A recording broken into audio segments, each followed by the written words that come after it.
Bem-vindos a mais uma lição aqui no livro de Provérbios, e eu estou aqui hoje de novo com meu irmão, o meu colega de trabalho, e nós recebemos várias perguntas dos espectadores que têm assistido a nossa série de Provérbios.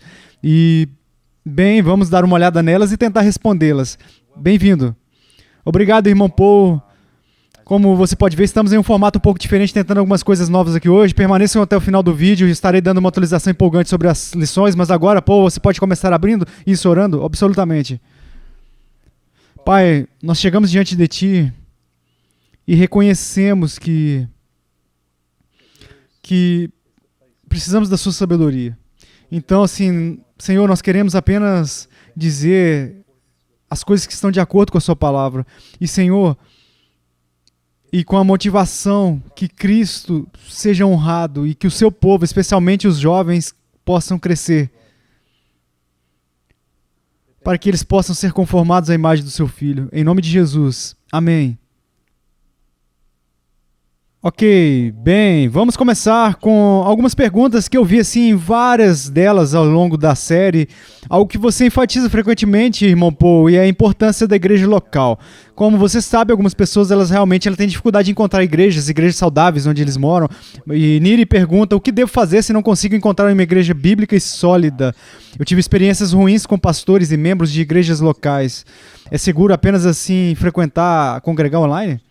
Antes de tudo, não é... Bem, eu não sei se eu usaria a terminologia é seguro, mas não é de fato a vontade de Deus, não é a vontade perfeita de Deus. Deus quer que todos nós façamos parte de uma igreja local, onde não apenas estejamos sentados debaixo do ensino de piedosos anciãos e sendo servidos por presbíteros fiéis, mas também estamos tendo comunhão assim, uns com os outros.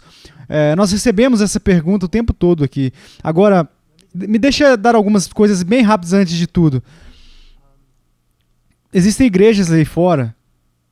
Não há igrejas perfeitas lá fora, mas há igrejas que são bíblicas, boas e sinceras, com bons líderes. Então, sempre que eu não consigo encontrar algo, uma das coisas que eu faço é perguntar, o problema é com eles ou comigo?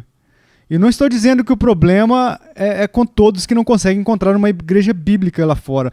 É difícil nos dias de hoje encontrar uma igreja bíblica que seja apenas assim nas escrituras, mas continue orando. Continue invocando o Senhor, Ele vai te ajudar.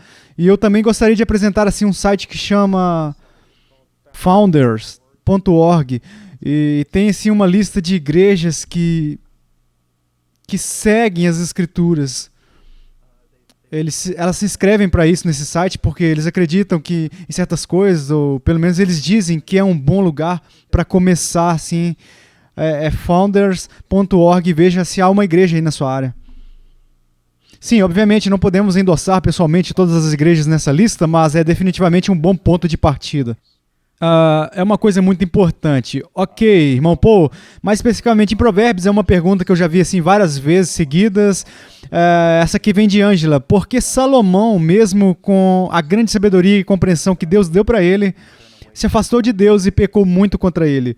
Esta é uma importante pergunta e vai nos ajudar com outras perguntas. Antes de mais nada, a Bíblia nos diz que nós temos que olhar para o contexto, temos que olhar para provavelmente outros lugares das Escrituras que tratam do que chamamos assim, de apostasia, mas em última análise Deus não nos dá a resposta nas Escrituras. Também não sabemos se ele continuou naquele estado caído ou se ele finalmente se arrependeu e voltou para o Senhor.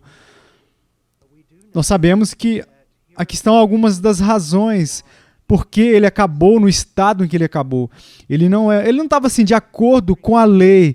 Ele não deveria acumular riquezas em muitas posses, não deveria usar a sua posição como rei para a própria vantagem dele. Ele deveria guardar a lei de Deus, de acordo com Deuteronômio 17. Ele deveria escrever a própria cópia da lei de Deus para estudar ela, meditar nela diariamente. Mas à medida que isso se tornava cada vez maior, parecia que ele se tornava cada vez mais independente da lei de Deus e de Deus. E ele começou a deslizar, quebrando assim, muitos mandamentos que eventualmente levou a uma apostasia. Então, o que aprendemos com ele é que não basta ter muito conhecimento.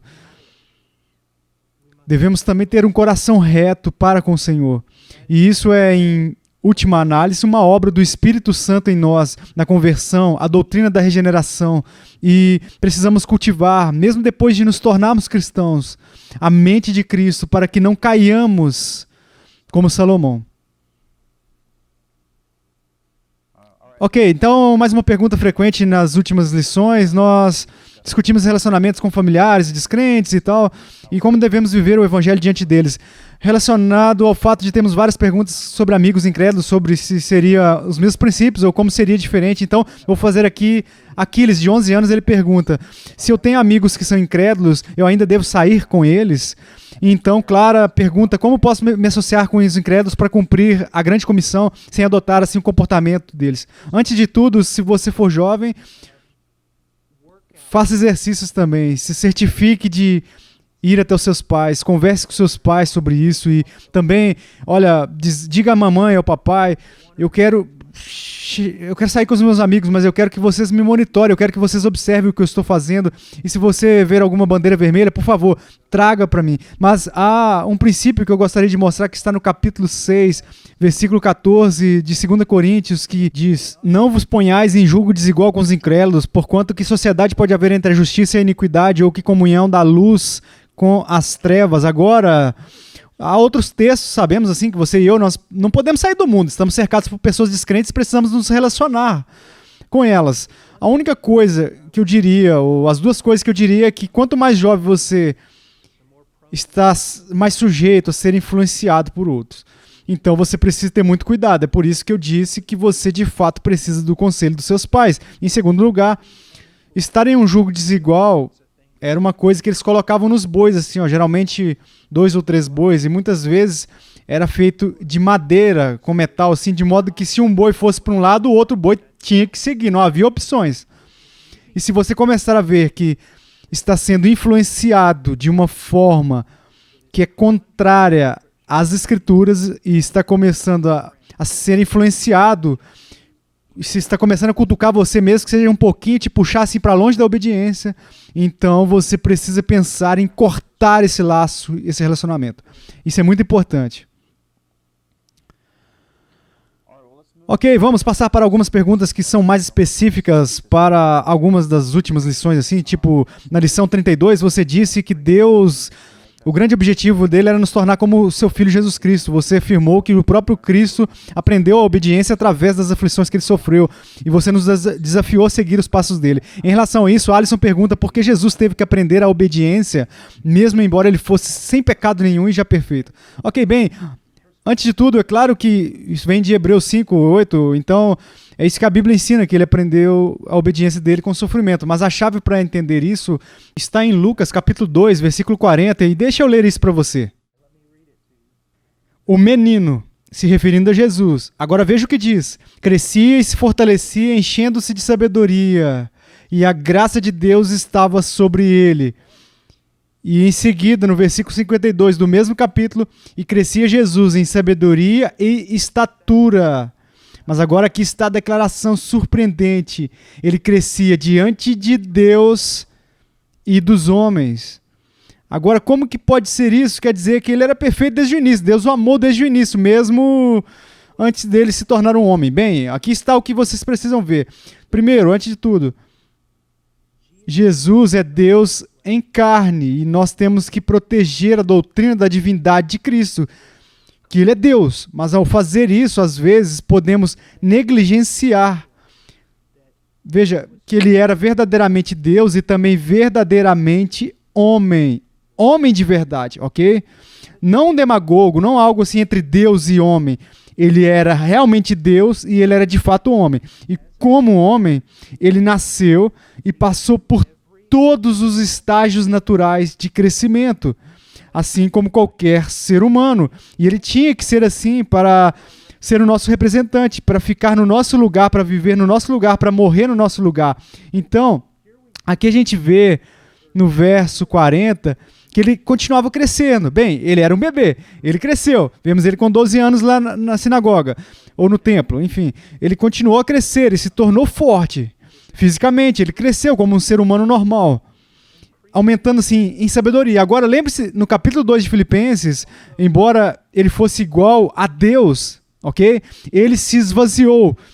Não significa que ele deixou de ser Deus ou que a sua divindade diminuiu, mas significa que ele deixou de lado aqueles poderes, privilégios e o uso independente de sua divindade, no sentido de onisciência, conhecendo todas as coisas e tudo. E ele literalmente cresceu como uma pessoa normal. Agora, quando o meu filho tinha, digamos, 1 ano e meio, e começava assim a andar já, bem, ele encontrou um desafio. Ele precisava rastejar para andar, ok? E ele superava isso. E quando ele superava isso, embora eu amasse o meu filho, eu apenas amei meus filhos tanto no momento que eles nasceram, quando eles enfrentaram esse desafio e eles superaram, a minha estima e apreciação e o favor para as crianças cresceu. Cada vez mais que a criança passa para outro estágio de maturidade, e ele tem que enfrentar provações e complexidades cada vez maiores. Mas o meu favor aumenta dessa forma. Foi da mesma forma com Cristo. Ele cresceu e cresceu, não apenas fisicamente, mas também na sua compreensão de quem ele era, da obra redentora que ele teve que realizar. E cada vez que ele crescia em sabedoria, o que colocava, assim, exigia mais exigência sobre ele, aumentava assim também a obediência. As ordens e os mandamentos se tornavam mais difíceis conforme as provações da vida se tornavam mais difíceis. Ao contrário de nós, ele continuava a conhecendo perfeitamente como um homem, ok? Então, como ele sofreu, como literalmente assim um ser humano que sofreu, agora ele pode ser o nosso sumo sacerdote. Agora, Deus tem conhecimento perfeito do nosso sofrimento, mas neste caso, nós temos também a identificação. Ele de fato sentiu essas coisas, e então ele pode ser o nosso sumo sacerdote misericordioso, compassivo, cheio de misericórdia, cheio de graça. Ok, agora, como com a gente, quando meu filho tinha 3 anos e nós andávamos pelo estacionamento, ele segurava a minha mão, e isso não era uma coisa ruim, mas ele já tem 19 anos agora, eu não vou segurar a mão dele enquanto ele caminha pelo estacionamento, porque ele está crescendo. E da mesma forma, você e eu, nós precisamos desenvolver e crescer. E no momento em que alguém é um cristão, Deus coloca assim algumas provações sobre eles, ou provas sobre eles. Coloca assim cada vez mais sobre um cristão de 30 anos, caminhando com Cristo, 35 anos. Então, aos poucos nós começamos a enfrentar maiores desafios na vida cristã. E à medida que nós os superamos, estamos crescendo na nossa obediência. Amém, sim, isso é útil. Eu estou falando sobre crescer, então seguir os passos de Cristo. Na lição 45, você falou por vários minutos sobre o desejo e a intenção de Deus de conformar nós à imagem do seu Filho. Seth, de 18 anos, admitiu que ele tem dificuldade em ver Cristo, principalmente de uma forma séria e autoritária, o que torna difícil para ele reconciliar a ideia de conformidade. Ele reconhece que pode ser uma visão antibíblica de Cristo que está causando esse desconforto, mas ele pergunta como é o processo de conformação à imagem de Cristo. Bem, antes de tudo, você está muito correto. Sua visão de Deus, ela vai influenciar tudo na sua vida. Sua visão de Cristo vai influenciar tudo.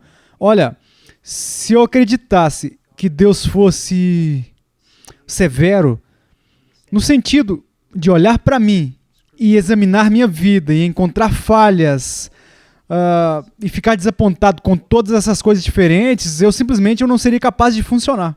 Agora, eu ainda peco, sou imperfeito. Há então assim, muito mais espaço para eu crescer. Mas por causa do amor de Deus que ele de fato tem, essa é a compreensão correta de Deus, mas especialmente uma compreensão correta do que Deus fez por nós em Cristo. Por causa disso, eu sei que Deus, o relacionamento dele comigo não é baseado nas minhas obras imperfeitas, mas sobre a obra perfeita de Cristo em meu nome. Então agora, quando eu falo sobre eu quero crescer na obediência, não é porque eu tenho medo de ser uma decepção. Quando eu digo que eu quero ser mais conformado com Cristo, não é para que Deus possa me amar.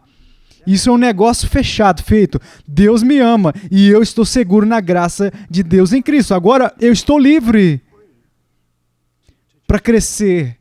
E como que isso acontece?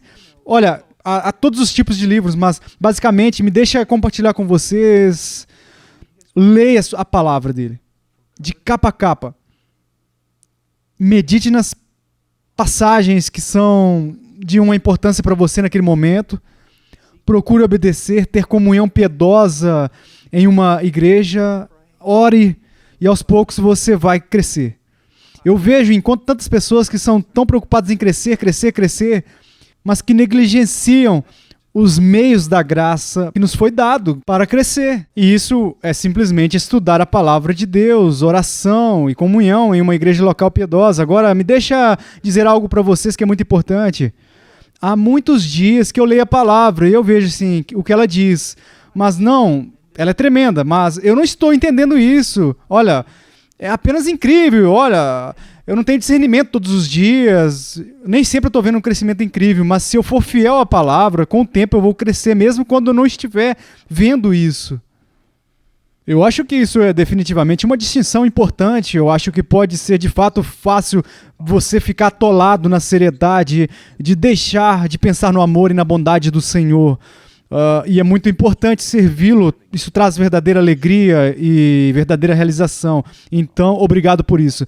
Na lição 32, você disse que há muitas pessoas que começam a orar bem e poucas pessoas que terminam de orar bem. Poucas pessoas perseveram. É por isso que tantas pessoas perdem as promessas que Deus fez, porque mesmo que elas comecem a orar, elas não perseveram em oração. Então o espectador perguntou em resposta a isso, como é de fato assim perseverar em oração? Bem, de novo, há tanta coisa ligada a isso.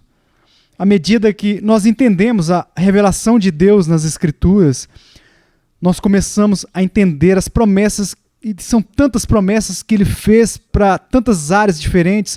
Começamos a olhar para essas promessas e dizer, olha, essas são para mim. E nós começamos a orar por essas promessas.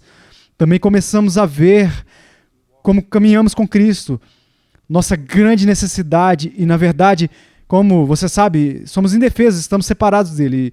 Quanto mais nós vemos a nossa dependência de Cristo, quanto mais oramos.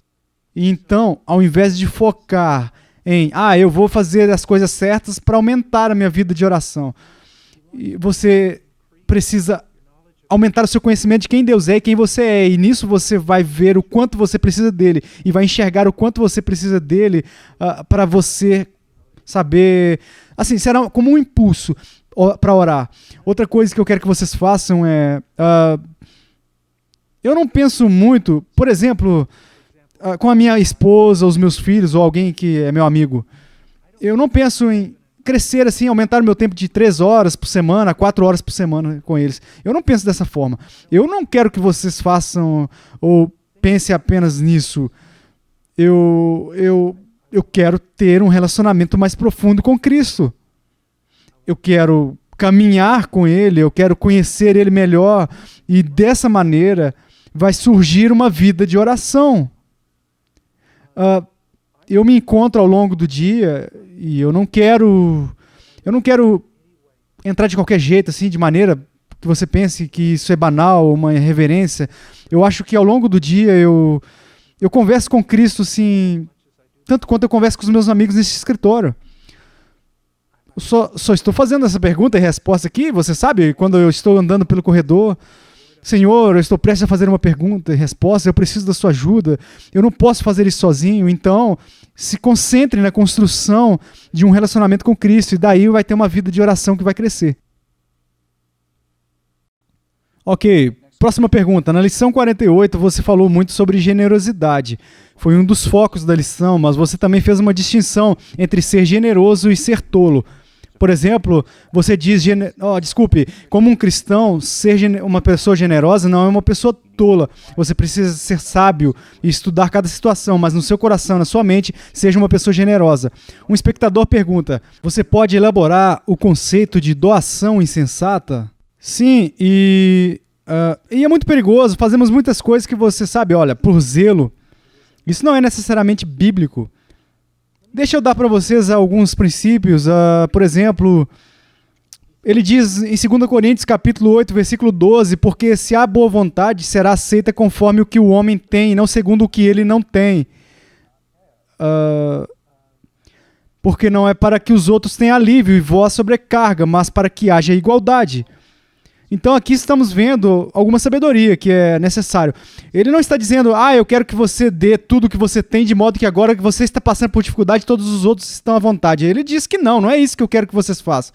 Então, ele está dizendo, na sua doação, cooperação e até na sua generosidade, pense sobre o que você precisa para ser uma pessoa responsável e cuidar das suas próprias responsabilidades. Olha, por exemplo, vocês poderiam doar tudo que vocês têm.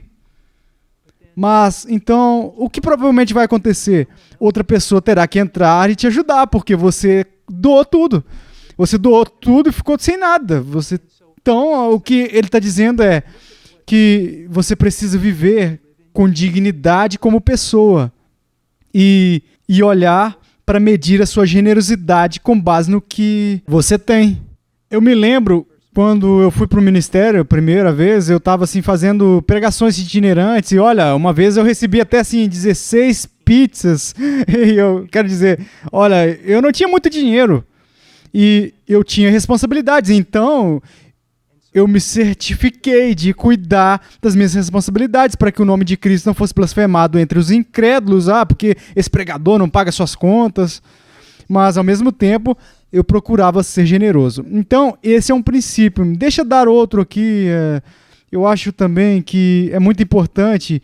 Isso está em 1 Timóteo. Vamos lá, realmente assim, bem rápido. 1 Timóteo 5:8. Ele diz: ora, se alguém não tem cuidado dos seus, especialmente dos da própria casa, tem negado a fé e é pior do que o descrente. Então, de novo, discernimento. O que eu preciso? Assumir a minha responsabilidade dada por Deus para cuidar de mim e da minha casa. E isso vai requerer sabedoria da sua parte. E há uma última coisa que eu acho muito importante, especialmente para jovens, cristãos zelosos, e está em 1 João. E é realmente muito importante. Agora, apenas ouça aqui 1 João, capítulo 3, versículo 17. Ora, aquele que possui recursos deste mundo e vira seu irmão padecer necessidade e fechar-lhe o seu coração, como pode permanecer nele o amor de Deus? Ok? Agora, a palavra aqui que eu quero que vocês se concentrem é que possuir recursos deste mundo e vir a seu irmão padecer necessidade. A palavra aqui é theoreo e significa observar, discernir, a ideia de olhar para calcular. Eu me lembro quando eu era um jovem cristão, eu peguei alguns rapazes na rua que eles acabaram se mudando lá para minha casa. Eu levei para o meu apartamento. E todas as manhãs eu me levantava às 5 da manhã para trabalhar, voltava para casa às 11 da noite da biblioteca, porque eu estava trabalhando e indo para a escola, e eles dormiam o dia todo. E eu estava sendo antibíblico na minha generosidade. Eu não estava correto. O pastor da igreja, ele me disse, de fato, ele me repreendeu. Eu pensei que ele ia me elogiar, que eu era generoso, ele me repreendeu. Ele diz: você está permitindo que esses homens continuem pecando. Você não está discernindo adequadamente a necessidade deles. Então, há muitas pessoas por aí que realmente vão usar igrejas, eles são charlatões e eles vão usar você. Então, eu acredito que há pessoas que não têm muitas responsabilidades nas finanças, porque eles simplesmente não desenvolvem a sabedoria bíblica para administrá-la adequadamente. Então, de novo, através do estudo das Escrituras, sabedoria. Esperançoso. Ok, então acho que vamos encerrar com mais uma pergunta aqui. Na lição 36 você estava ensinando sobre o Provérbios 2, versículo 16, que trata parcialmente da bajulação. E você disse para aprendermos a discernir a diferença entre o encorajamento, que é bíblico e uma coisa saudável, e lisonja, que é antibíblica, enganosa e muito prejudicial. Então você estava assim, principalmente alertando os ouvintes para serem cautelosos com as pessoas que fazem muitos elogios, mas um espectador, tem uma pergunta do outro lado. Ele pergunta: como você sabe quando está lisonjeando alguém versus quando você está encorajando? Vamos apenas jogar algumas palavras. Em primeiro lugar aqui, excessivo, excesso de elogio. Então, vamos olhar para o elogio que ele é contrário ao discernimento. Que o que você está dizendo sobre eles não é realmente verdade. É enganoso. Ah, você é a melhor pessoa do mundo. Isso provavelmente é um tanto enganador. Agora, você pode estar falando em hipérbole, mas é de fato verdade? E em terceiro lugar, especialmente no livro de Provérbios, quando há lisonja, há um motivo oculto que alguém diz algo assim a alguém a fim de ganhar o favor dessa pessoa e em seguida ter o favor de usá-los para o seu próprio fim. Lisonja é o oposto do amor. E falar a verdade, fale a verdade em amor. E isso não vai significar que você falou uma mentira a fim de ganhar algo, ok? E se tivermos tempo, há uma pergunta que eu me lembrei aqui. Sim, você foi em frente e respondeu essa aí rápido, então se você quiser fazer mais uma pergunta, deixa eu ver aqui, é sobre estudar ou coisas assim, mas eu não estou encontrando, eu não estou achando lugar aqui. Sim, é o Xavier. O Xavier tem uma pergunta. O que eu faço quando oro a Deus pedindo compreensão quando leio a sua palavra, mas simplesmente não consigo entender o que ele está dizendo? Bem, o que ele está dizendo, uma coisa importante, repetidamente, é estar em uma boa igreja, primeira coisa. Não é apenas ler a palavra, mas também Deus ordenou a pregação. E eu espero que você esteja em uma igreja com um pregador que expõe as Escrituras, que ensina as Escrituras. Outra coisa que eu recomendaria é isso. A palavra de Deus é a única palavra que é inerrante, infalível, inspirada. Então sabemos disso. E é disso que nós precisamos, mais do que qualquer coisa. Mas tem havido algumas bíblias de estudo que, olha, elas fazem notas que não são inspiradas, mas as que eu vou recomendar, elas são extremamente úteis para mim e para muitas pessoas, não apenas no mundo da língua inglesa, mas em todo o mundo. Então, deixa eu dar algumas delas para vocês aqui. Eu espero que elas apareçam na câmera. Uma é a Bíblia de Estudo do Dr. John MacArthur. Essa Bíblia de Estudo é extremamente útil, é conservadora, é escrita por homens que acreditam na Bíblia e que ela é a palavra de Deus e muitas pessoas a usam. E eu acho que o que é legal nisso é o que é útil. É que você encontra cidades e conceitos e lugares e todos os tipos de eventos que, olha, a menos que você vá procurar nos mapas da Palestina ou algo assim, que é muito, muito difícil, isso vai te ajudar até nisso, mas também essa Bíblia de estudo e as outras que eu vou recomendar, elas são o que nós chamamos de representantes históricos do cristianismo bíblico, no sentido que eles vão manter você nas linhas e vai te ajudar a compreender as Escrituras. Então há também a nova Bíblia de Estudo de Genebra, por Ligonier, e eu acho que agora ela é chamada de talvez Bíblia de Estudo da Reforma. Eu acho que eles mudaram o nome, mas é por Ligonier e tem sido assim muito útil e eu usei. Então a Bíblia, a Herança da Reforma, é uma Bíblia que é excelente, ela é excelente, especialmente porque se você fizer devoções familiares com os pais, assim, ela tem várias devoções familiares e tudo mais para ajudar você a entrar nas Escrituras. Então eu não tenho aqui comigo, mas a Bíblia de Estudo da ESV. E novamente, por que eu estou recomendando isso?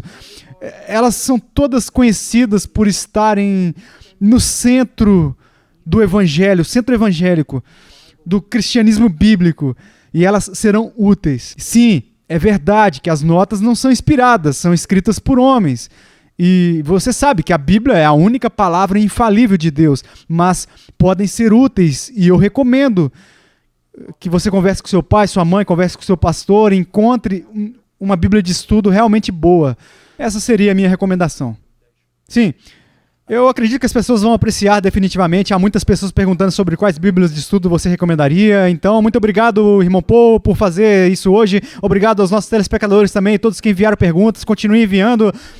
Eu quero revisar rapidamente algumas atualizações sobre esta série de provérbios. Como vocês devem saber, o irmão Paul originalmente queria fazer esses provérbios, essas lições, para chegar às famílias que estão ali por causa da quarentena, por causa da Covid-19 e tal, mas vários de vocês perguntaram se isso ia parar quando normalizasse. A resposta curta é não. Nós planejamos continuar e lançar novas lições por mais tempo, na esperança de ler todo o livro de provérbios, por mais tempo que demore. E na verdade, começando na lição 53, vocês devem ter notado a qualidade deste vídeo é um pouco melhor do que as anteriores, e vocês vão notar, a partir da lição 53, uma atualização significativa nos nossos vídeos, na qualidade de áudio. Então, obrigado por permanecerem conosco, pois ajustamos as coisas nessa área, mas os problemas de áudio que tivemos no passado devem ficar para trás. Agora, o nosso plano atual e divino para esta série em temporadas. Então, a primeira temporada nós veremos no final do capítulo 13.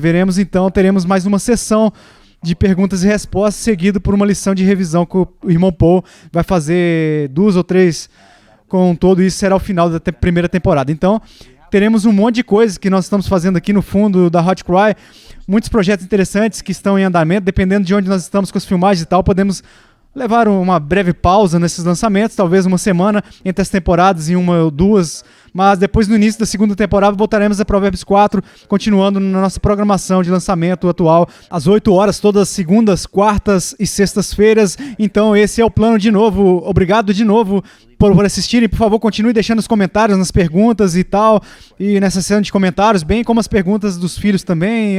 E bem, Brother Paul, você tem mais alguma coisa antes de sairmos? Não, bom, posso esperar para continuar.